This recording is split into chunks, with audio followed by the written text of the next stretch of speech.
la historiografía mexicana se ha privilegiado el estudio de la segunda mitad del siglo XVIII como el periodo en el que la monarquía española impulsó las llamadas reformas borbónicas para defender de las potencias enemigas sus territorios allende el Atlántico y optimizar su potencial económico a favor del real erario.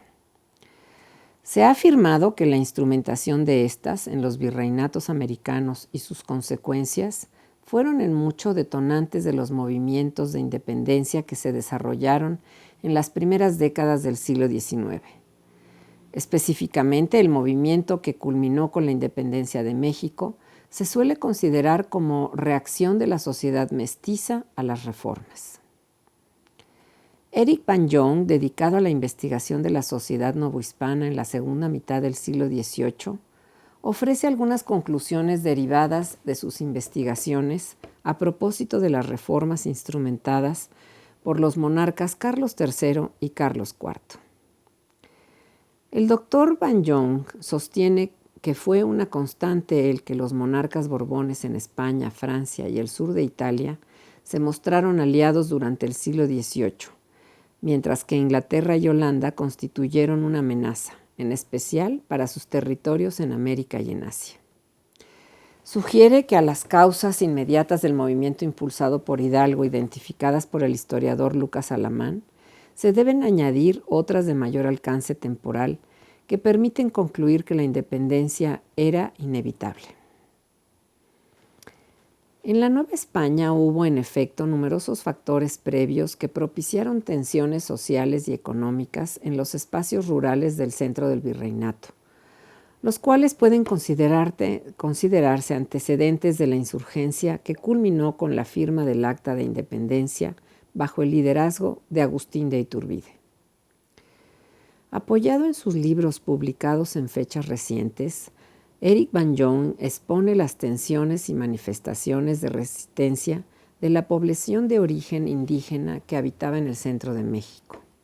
Específicamente se refiere a los habitantes de los valles de Toluca y el Mezquital, así como de la Huasteca, espacios con antecedentes de rebeldía y disidencia.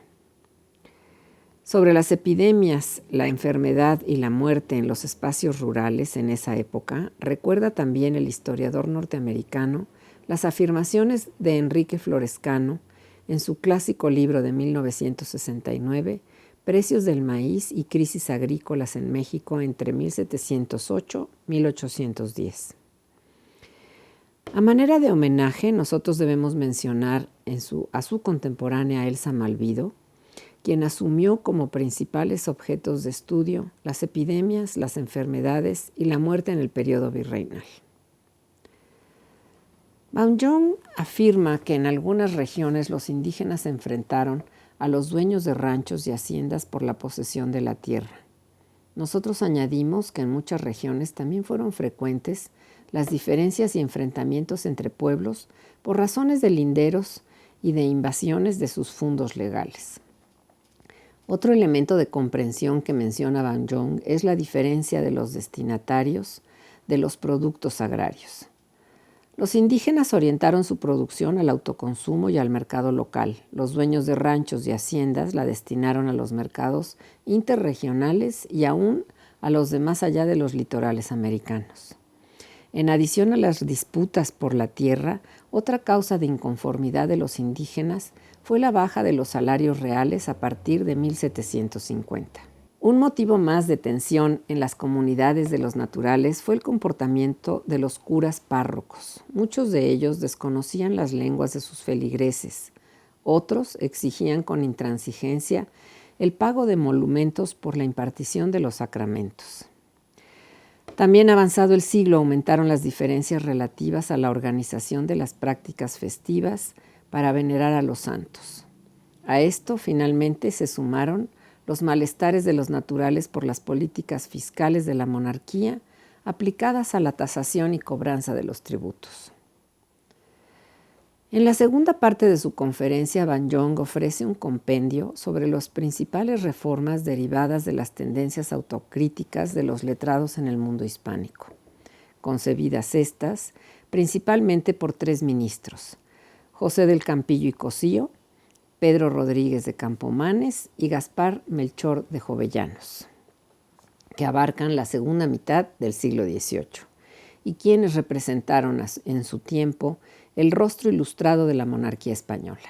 Especial mención hace el historiador de la sustitución del Consejo de Indias por la Secretaría de Estado y del Despacho Universal de las Indias. Por otro lado, la instrumentación del libre comercio entre los puertos del mundo hispánico motivó, entre otras cosas, la supresión del sistema de flotas y la organización de los navíos sueltos. Con ello, se lograron mejores rendimientos en los mercados. Los 3 ministros mencionados fueron proclives al regalismo, es decir, privilegiaron la autoridad del rey sobre las de las autoridades eclesiásticas. Aspiraron también a reducir los bienes de la Iglesia en general, así como también los de carácter corporativo.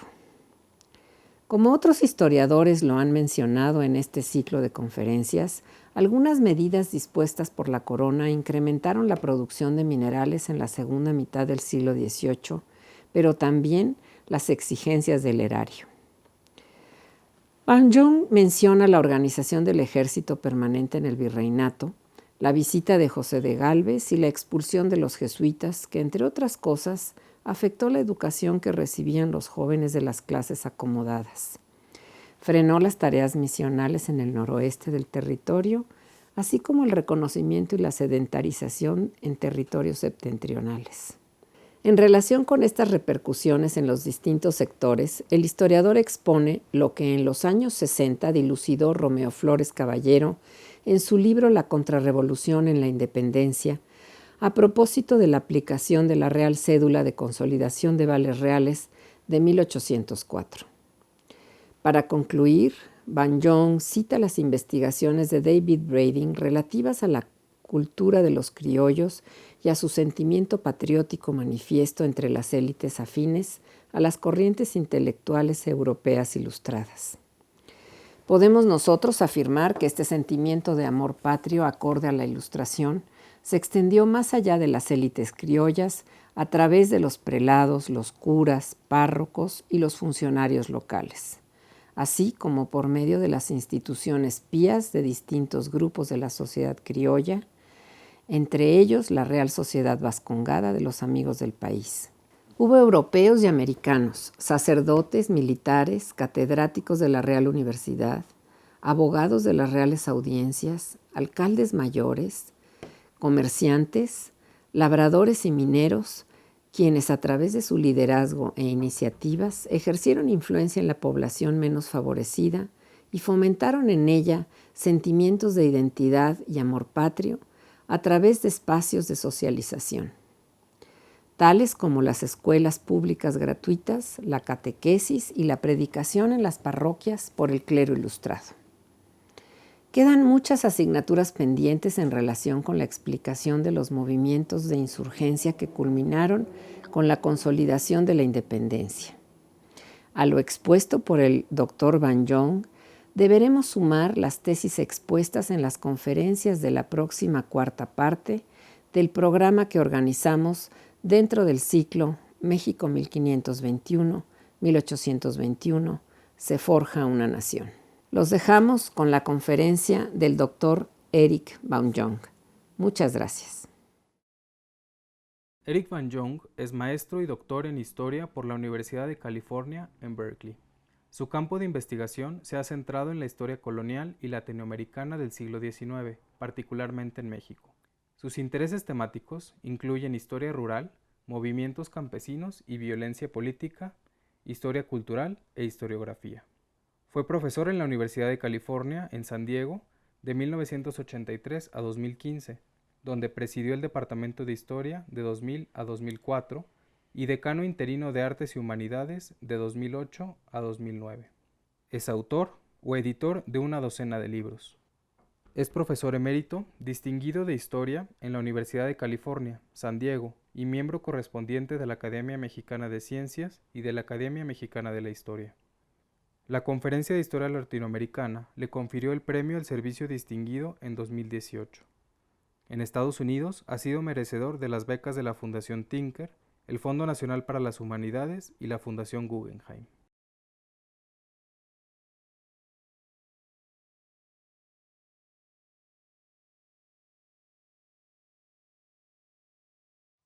I'm Eric Van Young. I'm Distinguished Professor of History Emeritus at the University of California, San Diego. My field of research has always been the history of Mexico in the colonial period and increasingly in the 19th century. And today I'm going to talk about the history of New Spain, what will become Mexico after 1821, in the period between 1750 and 1808, often known as the period of the Bourbon reforms. I've been working on the history of Mexico in the colonial and national periods during a career of 40 years or so. And most recently, my work has taken me into the history of the early republic in Mexico from 1821 to mid-century up to the eve of the reforma in 1855-56. My most recent book is A Life Together, Lucas Alamán and Mexico, 1792 to 1853, published just this year by Yale University Press. My comments today, as I have already said, deal with the half-century 1750 to 1850, or the epoch the most important epoch of the so-called Bourbon reforms, which take place from the middle of the 18th century up until the movement for independence breaks out in 1808 and 1810. This period in Mexican history would be of its own importance even had the outbreak for independence not occurred in 1808 and 1810.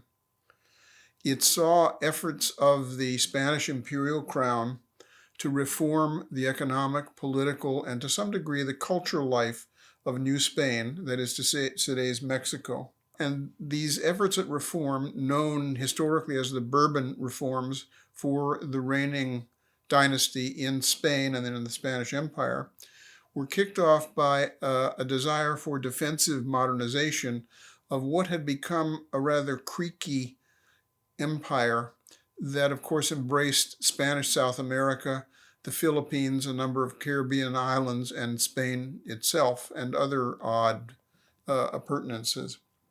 In terms of the possibility for independence, the great Mexican statesman, entrepreneur, and historian Lucas Alamán, of whom I've just published this biography, and the greatest chronicler of Mexican independence in his 5-volume Historia de México, was of the opinion that the outbreak of independence under the leadership of Father Miguel Hidalgo and his lieutenants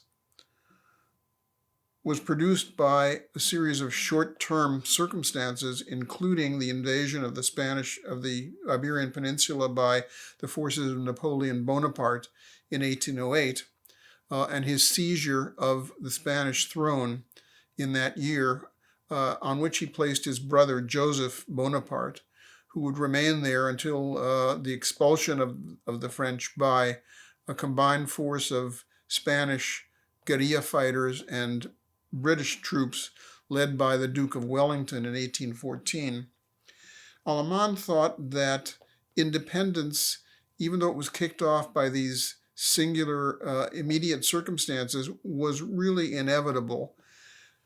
He is seen in history as a reactionary pining for the colonial period and all its virtues, and in his work suppressing some of its vices. But in fact, he realized that the independence of Mexico was inevitable in the sense of a child separating itself from its parents. Nonetheless, Alamán thought that the impulse for independence was natural, as I've said. Basically, independence was inevitable. Alamán and others of his contemporaries, particularly on the conservative side of Mexican politics, condemned the movement initiated by Father Miguel Hidalgo in 1810 for its violence, for elements of a guerra de castas, a race war, not to mention also class war. They overlapped in complex ways. And the way in which that destabled the colony of New Spain and sent it hurtling down a path of instability in the early Republican period that was only to end really towards the end of the 19th century with the accession of Porfirio Diaz, who, of course, whose long dictatorial regime gave way to the Mexican Revolution of 1910, just exactly a century after independence. But it's essential to recognize that there are long-term factors involved in the outbreak of the independence movement and in the dynamics of New Spain's separation from Old Spain. And that those long-term factors, irrespective of the accidents of the rise of Napoleon Bonaparte, are in evidence in the Spanish Empire and particularly in Mexico from the middle of the 18th century and resulted in social and economic tensions that prepared the scene for independence. What I want to do in this, having given that somewhat longish introduction, in this chat is to sketch in some of those long-term factors, leaving aside some that may be important and emphasizing others that I consider to be of primary importance, to understand the course of the independence movement itself and then what it gave birth to in the birth of the young republic. Let me begin then with the role of indigenous people, of Indians, but now the fashion in academic courses has changed, I think, for the better, and we refer to them primarily as indigenous people and not so much as Indians. Native society underwent a good many changes from at least the middle of the 18th century, from 1750 on. And I think the changes that it underwent are among the most important tensions that produced the outburst of the Mexican independence movement at the beginning of the 19th century. I have done a good deal of research on this myself in an earlier book called The Other Rebellion, Ideology and Violence in the Mexican Independence Movement, which was published by the Fondo de Cultura Económica in Mexico in about 15 years ago. Let me cite some statistics, though, as a sort of a backup to this discussion of the role of indigenous people and the changes that indigenous society underwent, producing the tensions that impelled indigenous people into a very active role in Mexican independence movement. Let me cite some statistics to start with. Of a population of 6 million in New Spain in 1810 approximately, 20% of the population were labeled as Españoles, as Spaniards. Most of those people were of arguably pure Spanish, that is to say European descent, but born in the New World. Sometimes they're called Creoles, but most of them were, they were referred to as a group as Spaniards. European-born Spaniards constituted only about 15,000 people, or less than 1% of the population in 1810. So 20% of the population were Spaniards, 60% were indigenous people, that is something about 3.5 million, and other groups, mixed blood groups. There were still some African slaves, a large free black population, and of course mestizos, who were technically speaking an indigenous European mix, 20%. So to recap, it's Spaniards 20%, indigenous people 60%, and mixed groups 20%. So taking into account those statistics, those rough percentages that I just gave you, it's very interesting that they correspond reasonably closely with the actual identity of groups of rebels in the movement of 1810. That is to say, people who took part in the violence of the independence movement kicked off by Father Hidalgo. This runs against the national mythology constructed in the process of nation building in Mexico, which suggests that the movement for independence was largely a mestizo movement. That is to say, that the role of indigenous people was less important. because what we see is that indigenous people among the rebels, at least to the degree that I've been able to reconstruct these percentages, constituted 55 or 60% of all the people who took up arms, at least up until the middle of the decade of the rebellion of up to 1850 or 1815 or so. So their participation in the movement for independence has been grossly underestimated in the traditional wisdom about the composition of the movement for independence. So taking that into account, what factors impelled the participation, the very substantial participation of indigenous people in the movement for independence? I propose these as a kind of a background, tensions that were building up over half a century or even more from the middle of the 18th century, from 1750. In the first place, without entering too much in details, there is evidence that the expectations of ordinary indigenous men, that is, male indigenous adults, to establish families, to establish themselves economically, and these are overwhelmingly peasant people, were being frustrated by certain conditions that existed in the countryside from at least 1750 on.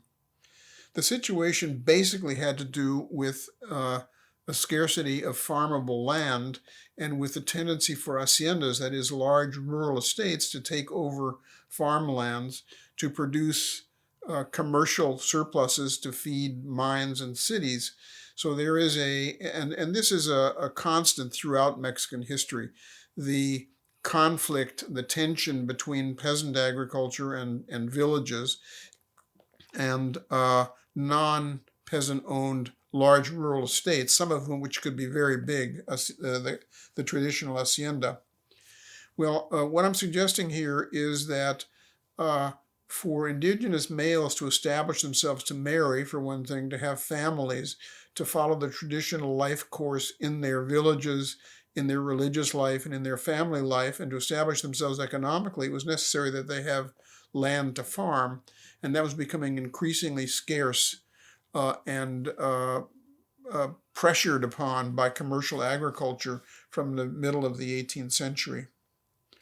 For those of my listeners who might be interested in details about this, I refer you to my earlier books, which are widely available.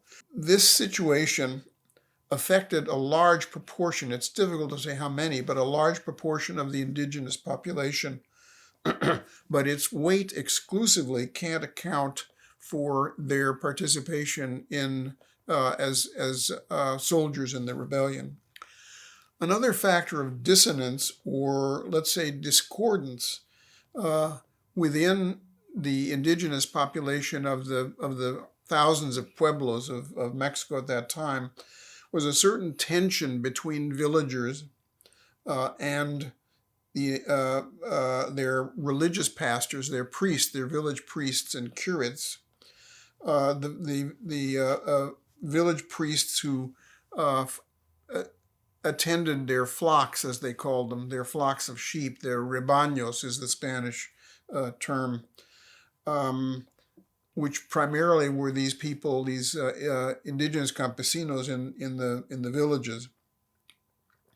Many of the priests did not have a competent command of indigenous languages, and therefore that affected negatively their ability to administer the sacraments and to deal with their indigenous flocks on a day-to-day basis. So it was difficult for them to take confession, to provide over other Catholic rituals. Moreover, priests, in order to support themselves generally, collected what were known as obventions, that is, fees for the sacraments that they administered, that is, for baptisms, for marriages, for burials, for things that were mandated by the Catholic religious structure. And this was a cause for large-scale resentment among indigenous people, particularly as economic resources became straitened, that is to say, harder to get a hold of during the latter decades of the colonial period. Moreover, an aggravating factor was that as part of its policy to try to garner more tax resources from the colony of New Spain, the Spanish crown tightened the structure of Indian tributes, that is, taxes essentially, head taxes that were due to the Spanish crown by virtue of the conquest in 1521 by Hernando Cortés, which were still in place at the very end of the colonial period and have always been a matter of tension with the indigenous population.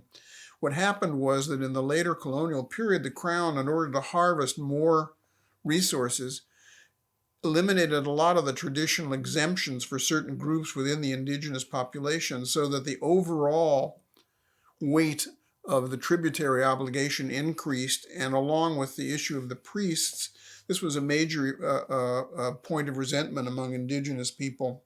Where the priests were concerned, there was also, and one sees this in the litigation of the period and complaints to colonial authorities, there was also a good deal of resentment of abuses committed by priests. And I'm not talking so much about abuses in the sense that we know them today from the Catholic Church that have created such scandals, not sexual abuses, but a tendency to punish indigenous people a little bit too zealously for infractions of religious doctrines like failure to attend Mass or take confession or things like that. So these excessive punishments were much complained about. And also priests, not all priests, but a good number of them tended to use village resources in unauthorized way for their own enrichment. For example, villages collectively owned lands that were not farmed, but that were used for reserves, for pasturing their animals, for collecting wood and things like that. And many priests took advantage of that for their own farming, or actually took possession of the lands and rented them out to other farmers and collected the rents, which should have been going to the village treasuries. There was also a good deal of priestly interference with the actual exercise of religious rituals and religious habits, to say it that way, within villages. There is one episode I cite, and I'm not going to get too deeply into it. I've covered it in a number of things I've written. In the village of Cuautitlán, which lies to the north of Mexico City, about 1785, it seems there was an effigy of a figure of the Virgin Mary in the village church. Now, this is a town that's inhabited jointly by indigenous people and non-indigenous people. The priest of the town, in conjunction with a wealthy Spanish woman, took over the image and had it refurbished. The hands and the face, which were probably of wood, were not touched, but the garments, which were probably overlaid over a wicker construction of some sort, were refurbished and redone on the rationale that the body had become a nido de ratones, that is to say, a nesting area for mice. The indigenous population of the town objected to this very strenuously because they felt that the miraculous curative and other powers, the interventional powers of the figure that represented the Virgin of Guadalupe, had been tampered with without their permission, and each part of the town claimed exclusive possession of the image. So it created actually, it gave occasion to a very violent riot on the part of indigenous villagers in 1785. Interestingly enough, Cuautitlán became a site of recurrent battles, basically during the insurgency, during the rebellion of 1810 and afterward. It was a point of irritation, a geographical and social point of irritation, as there were other areas in central New Spain that had a long history of conflicts between the indigenous and non-indigenous villagers, their priests, and all the factors that I've mentioned. In addition to this, there were efforts by the Spanish crown and the ecclesiastical authorities, the Catholic Church in New Spain, to kind of clean up popular religion. Popular religion, as practiced particularly by indigenous people in the pueblos, was a very robust, rather, I'd hesitate to say wild, but a very robust, celebratory kind of religion. They were processions, as they are still in Mexico today.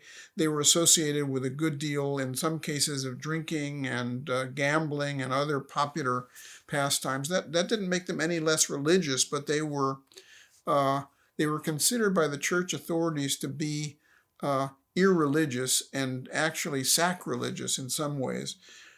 There was a policy on the part of the Spanish crown to mute or do away, if possible, through the ecclesiastical authorities with all these habits of religious celebration that were deemed to be irreligious and unseemly. So that's another source of tension with indigenous peoples.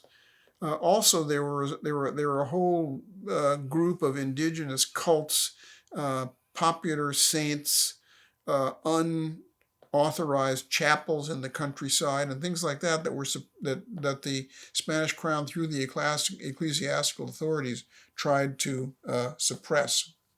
All this, of course, particularly where the role of priests is concerned, runs against another conventional wisdom we have of the movement for independence, which is that it was overwhelmingly led by priests. Father Hidalgo himself and his former seminary pupil, Jose Maria Morelos, two great iconic national figures, of course, were both Catholic priests.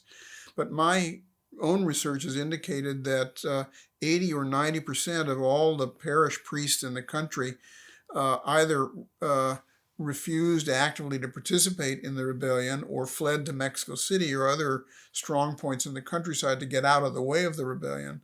So while priestly presence and leadership was important in the insurgency of 1810 and for the ensuing decade, most of the priests in Mexico, and certainly the inhabitants of the convents and monasteries, remained loyal to the regime, or at least passively loyal. To return for a moment to the factor of the scarcity of cultivable land, particularly in the countryside among indigenous people, one would think that once the insurgency broke out, there would therefore have been a great deal of violence directed to the possessors of large amounts of land by indigenous people. That is to say, that there would have been an outbreak into violent forms of the traditional tension about landholding between indigenous villagers and haciendas, or large rural estates. The truth is that very little of that was in evidence in the rebellion. In the first place, the leaders of the rebellion themselves, the most prominent leaders, were hacendados, that is to say, the owners of large estates. Father Miguel Hidalgo himself garnered enough money during the latter part of his career to actually buy 3 rural estates. Now, they were heavily encumbered with debt, which proved to be a problem for him, but he himself aspired to be a landowner. His lieutenants, these Creole, or as I put it, European backgrounded Mexicans, many of whom were militia officers, also were owners of large rural estates.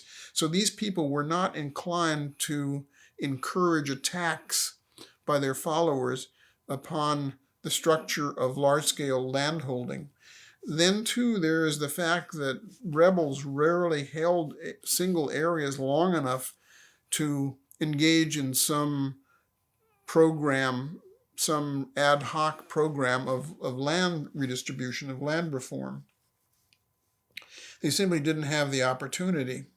Another factor of tension in the countryside, bearing particularly on humble working people, was a fall in real wages the value of real wages from 1750 on.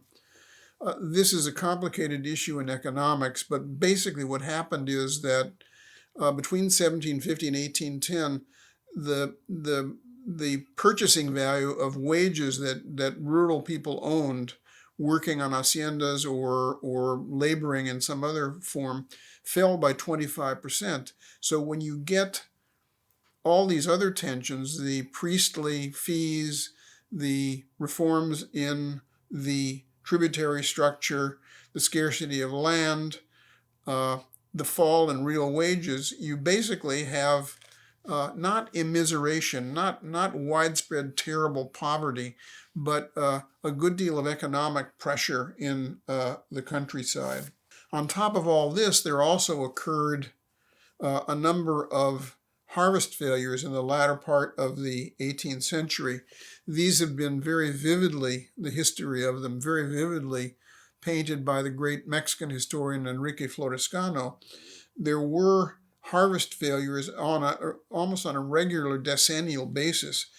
Beginning in 1741, there was one in 1750, 1761 to 62, 1770, a very widespread and deep-cutting harvest failure in 1785-86, known in Mexican history as the hambre, the año de hambre, the year of hunger, accompanied by epidemic disease and other sorts of fatal effects. And there was another one in 1808 through 1811, which probably contributed to the outbreak and the continuance of the independence movement.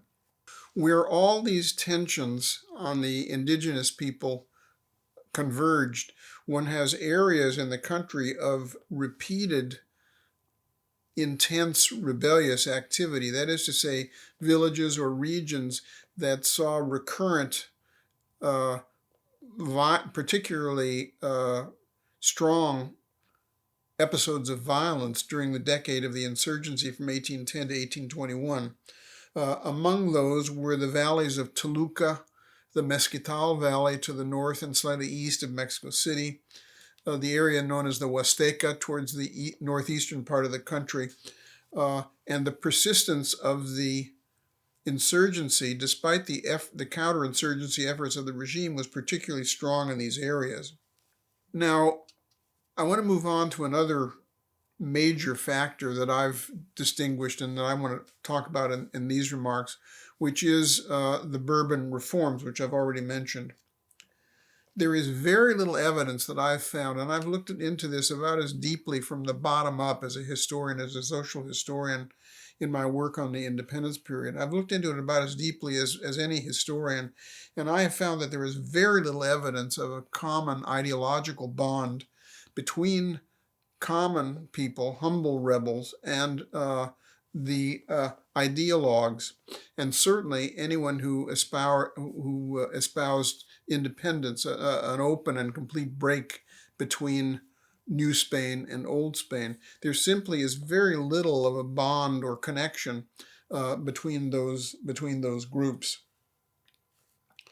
So what I want to get on to now is to return my attention to the Bourbon reforms.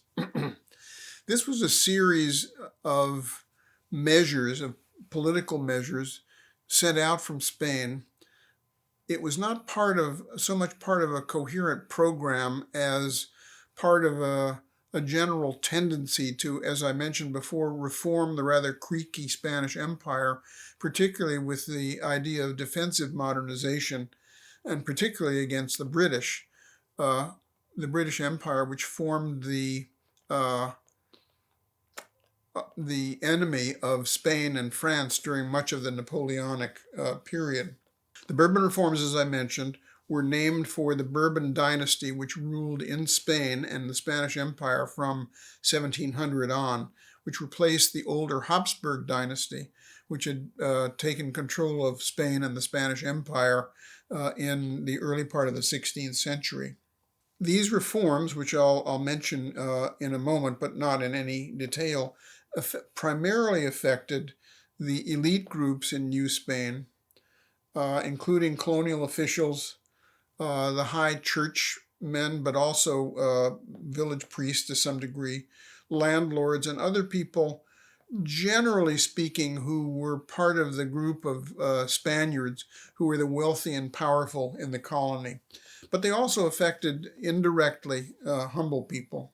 The Bourbon reforms, as I mentioned, are part of a defensive modernization strategy to make the Spanish Empire more able to resist effectively the demands put upon it by international warfare in the period from the middle of the 18th century. The initial strongest impetus for it is the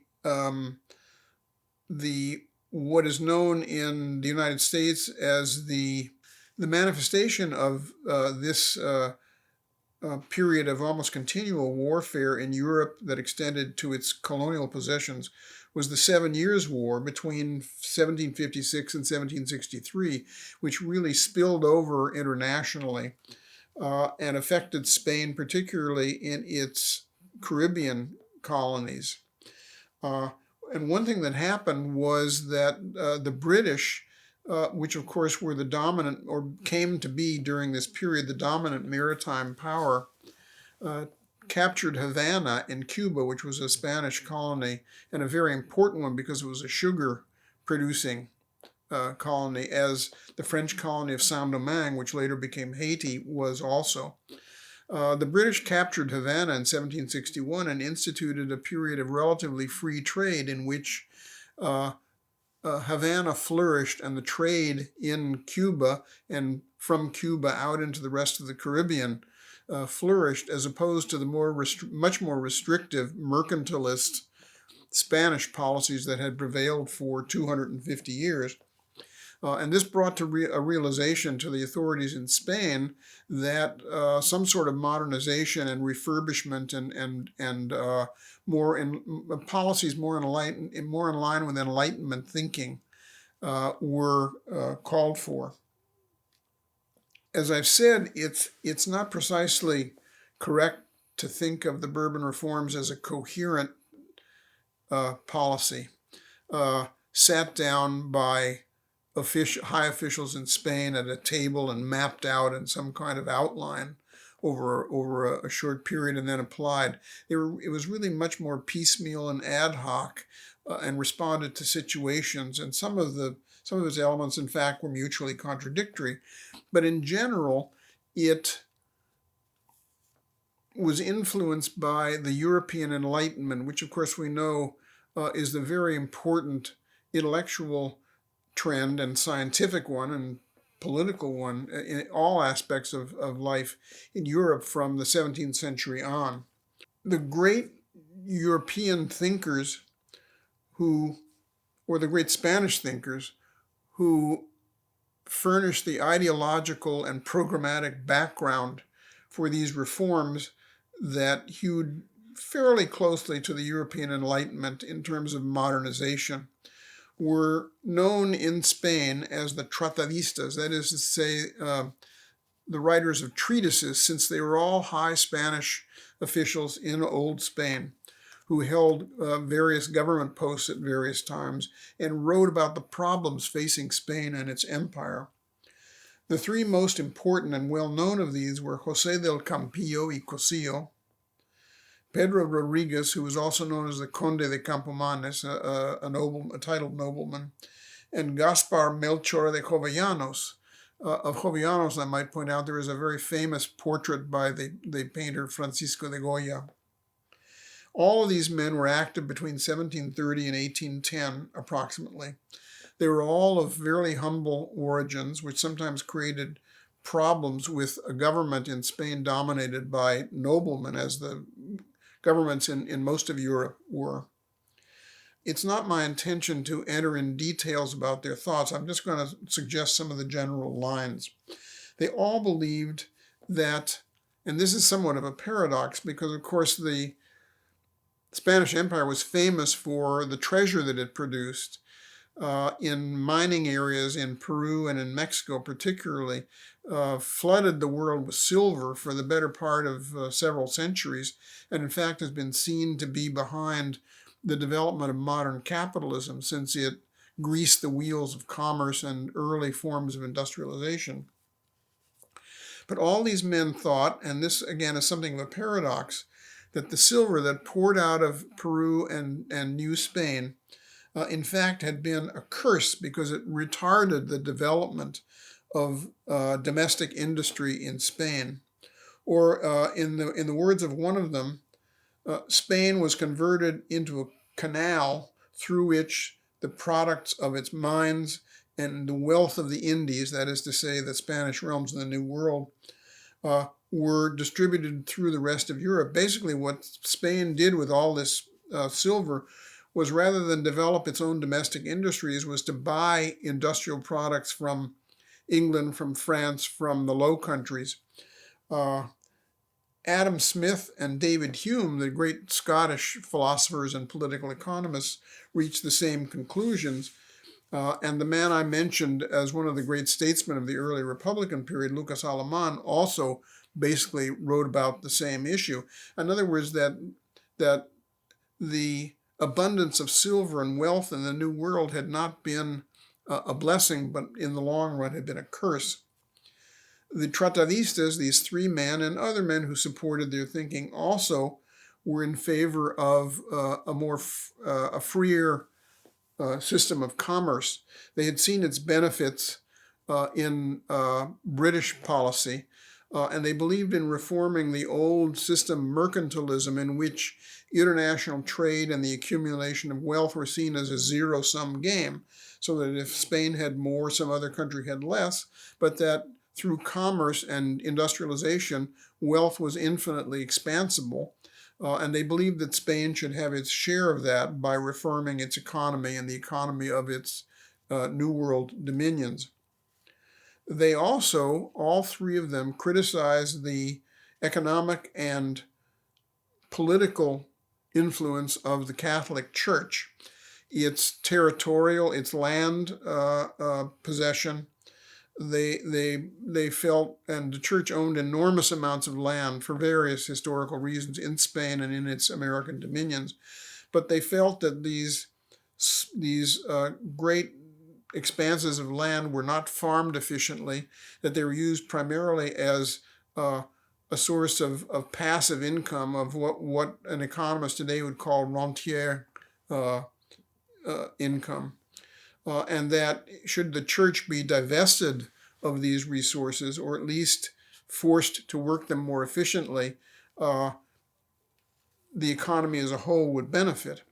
This, of course, is an issue later on in Mexico in the 19th century, when one has the reforma, the reform of the mid-19th century, and the liberal ascendancy, in which there is the beginning of an actual redistribution of land on the assumption that the creation of an efficiently farming and highly motivated group of small farmers, somewhat along the lines of Thomas Jefferson's farming gentry in Virginia, would make the economy run faster and hotter and produce more wealth for everyone.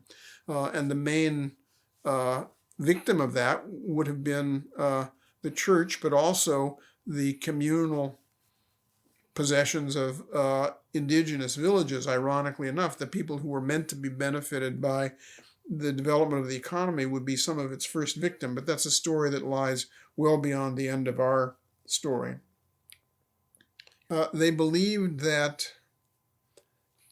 Spain should also be opened more to the flow of European ideas, that the censorship of written materials, of pamphlets and books and other things of that sort should be pared down.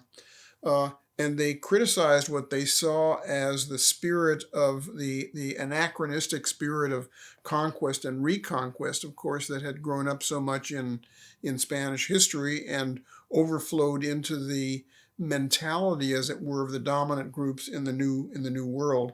That it was a military feudal culture that should be broken down and modernized. All these ideas were applied within piecemeal and not very thoroughly, but to some degree, within the Spanish regimes by the Bourbon reforms in the latter part of the 18th century. For example, in the 1780s, commerce was freed somewhat. It had been a very restrictive form within the Spanish Empire, and it was freed to some degree, opened up during the latter part, the very end of the 18th century. And this was in imitation of what the Spanish had seen happen to the British Empire, which was flourishing under the doctrines of free trade. Ironically enough, it did produce a quickening, that is to say, a prosperity in some aspects of commercial life within the Spanish Empire. But what it also did, since it abolished a great many commercial monopolies and restrictions on trade, was to lower the profits on transatlantic trade of large-scale merchants and produced a flight of capital from large-scale commerce, particularly within New Spain itself, into the silver mining economy. So that in the latter decades of the 18th century, one has a new flourishing of the silver mining economy on the basis of the capital that's fled over from the reduced profits in the commercial sector. On the level of imperial administration, the old Habsburg institutions for governing the colonies were largely abolished or modified. There had been something called the Consejo de Indias, the Council of the Indies, which was a very, it wasn't a very supple or flexible way of administering the colonies. It was abolished under the Bourbon reforms in favor of instituting a ministry in responsible for overseas affairs. The system of armed convoyed fleets from the New World to the Old World, from New Spain to Spain, was abandoned in favor of something called register ships, that is, individual ships that plied the Atlantic trade. And this was obviously a much less expensive and more efficient and supple and flexible way of doing trade.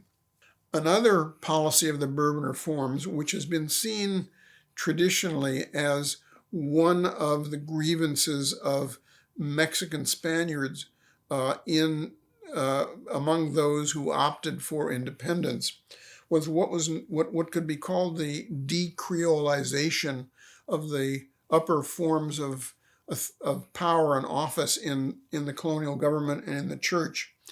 For various reasons, Mexican Spaniards had been able to move in increasingly during the 17th and 18th century to assume many of the upper offices in the church and in the government. And what the Bourbon reforms attempted to do was to root out that local influence and power in favor of people coming over directly from Spain, so that it created a tension between Mexican Spanish power holders and wannabe power holders and people they regarded as carpetbaggers coming over and getting preference for high office and access to wealth and social networks, etc., in New Spain itself. There was also, in regard to the church, among the Bourbon reforms, and this is much in keeping with the Enlightenment policies in Europe as a whole, the policy of what's known as regalism, that is to say, the assertion of crown authority over the church, which had been allowed to sort of go its own way for a long time in the American realms. So one example of this, which is not exactly part of the Bourbon reforms, but a part of the general tendency of thinking to regulate and to submit the Catholic Church more to the power of the crown, was the expulsion of the Jesuit orders from Spain and its New World dominions in 1767. This had effects on the educational system, created a good deal of resentment in New Spain and elsewhere, and is one of the in essence, a kind of a backfire product of the attempt to apply Enlightenment ideas in New Spain. Policy of the reforming Bourbon dynasty in New Spain was the institution of a standing army. There had never been one there before. If there were civil disturbances or worries about foreign invasion or something, they were always taken care of by sending a force to the New World or mobilizing militias. But in the 1760s, the reforming Spanish minister who came out as a general visitor with enormous plenary powers to institute some of these reforms in Mexico, José de Galvez, who's a very famous figure in the reform of the Spanish Empire, and later became minister of the Indies in Spain itself. One of the things that he did when he came over in the 1760s was to institute a formal standing Spanish army of regular troops in Mexico. Now, this didn't militarize the entire country, but it did make a military presence quite palpable for the first time. And there is nothing, in addition to all these measures, many of which one could imagine would have antagonized the elites, particularly in New Spain, there is nothing for its capacity to alienate the elites of New Spain more than the crown policy of the period 1804 to 1808, that is to say, on the very cusp of the political crisis that produced the outbreak of the independence movement in 1810. This is an episode known as the Consolidación de Vales Reales, instituted by the Spanish crown under the very pressing need to mobilize more resources in its New World realms to meet the expenses of constant warfare in Europe. And it's important to remember, for example, that 1804 is the year that sees Admiral Nelson, the British Admiral Horatio Nelson, destroy a large part of the Spanish naval fleet at the Battle of Trafalgar in 1804. So one can imagine that in addition to that, the expenses of defense and warfare in Europe pressed upon the crown to realize more resources, to extract more resources from its colonies. So what it did, and this is in keeping with the philosophy of regalism, as I mentioned, of kind of bringing the church to heel and making it a source of more revenue for the crown. Between 1804 and 1808, the crown, to support these expenses of war, expropriated the mortgages that had been instituted on large properties, haciendas, large rural estates in Mexico. In other words, many of these properties, including those of Father Hidalgo himself and many of his lieutenants, were burdened with considerable debts, mortgages, as we would today have a mortgage on our house or a business or something. And the church basically, the crown basically seized those mortgages and pressed the owners of the properties to pay off the mortgages or have their properties sold as a way of realizing more resources to support the costs of warfare in Europe. Father Hidalgo himself fell afoul of this and had to sell off properties, and there were many, many other people. And you can imagine the sort of resentment that this generated among people who would ordinarily have been very loyal to the Spanish colonial regime, but who found their properties taken out from under them by this policy driven by the needs of Spanish warfare in Europe. The application of the Bourbon reforms and of other policies related to them philosophically produced significant resistance among many sectors in the population of New Spain. There were violent riots against some of the things. I mean, there were things, for example, like the institution of various monopolies that had never existed before, crown monopolies in New Spain. There was a tobacco monopoly, for instance, which took over the production and processing and marketing of tobacco as a crown monopoly.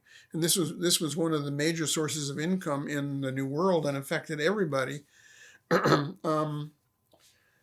So there were a great many actual armed outbreaks, particularly associated with the expulsion of the Jesuits, for example, in 1767, and a great many other manifestations of tensions that were very near and sometimes broke through the surface in resistance to all these policies that were suppressed with great brutality to try to keep the lid on the Spanish colonies. But even before these very late occurring colonial outbreaks, there had been tensions that broke out well before 1810. There were conspiracies.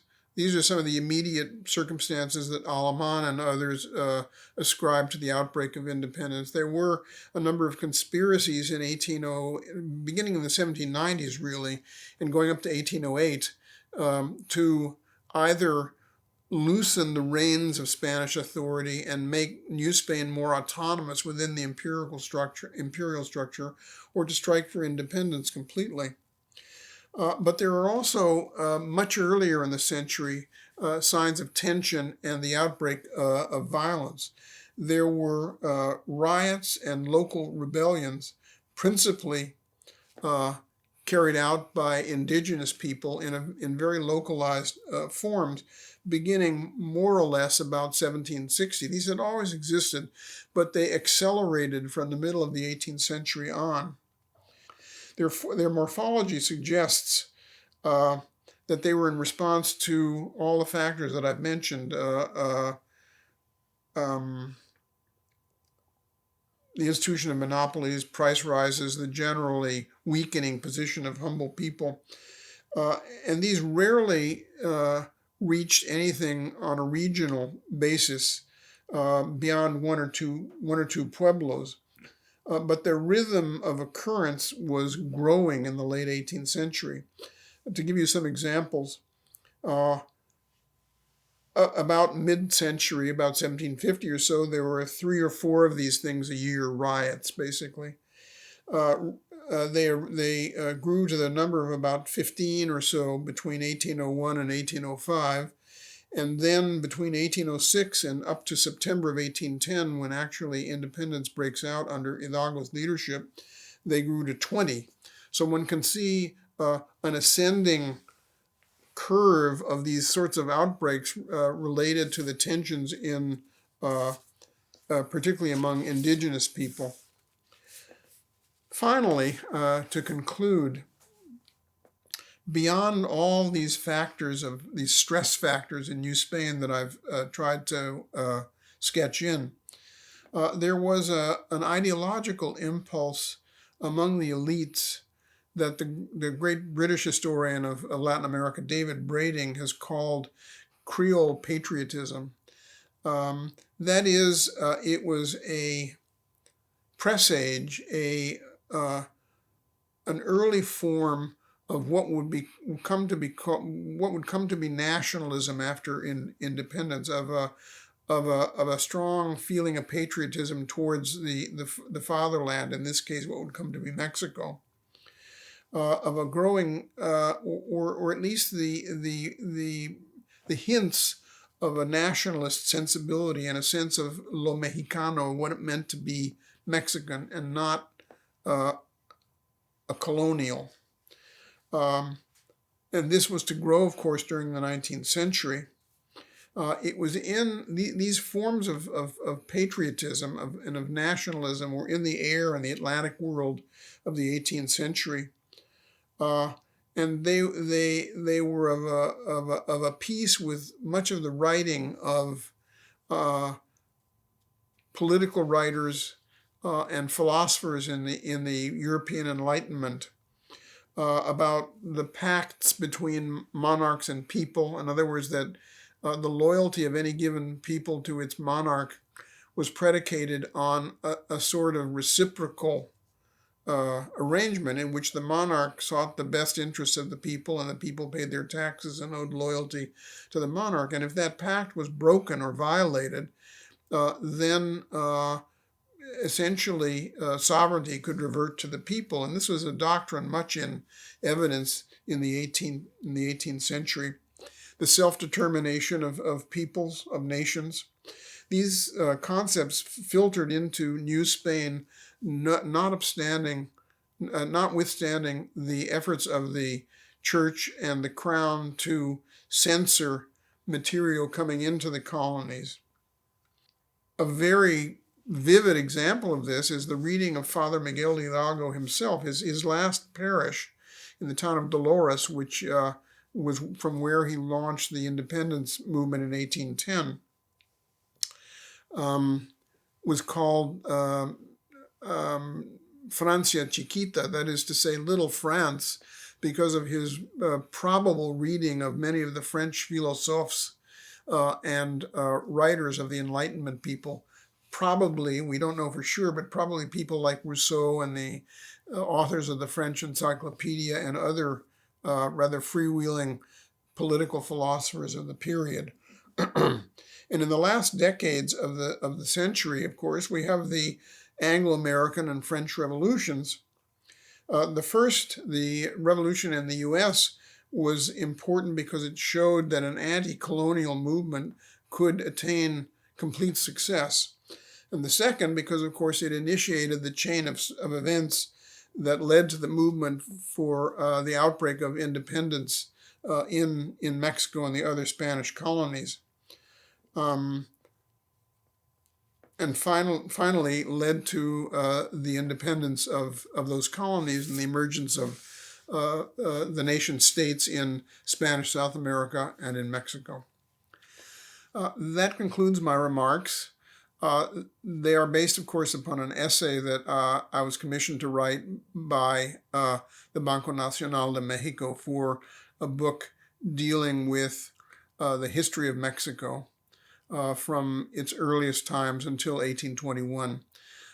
And I thank you all for your attention.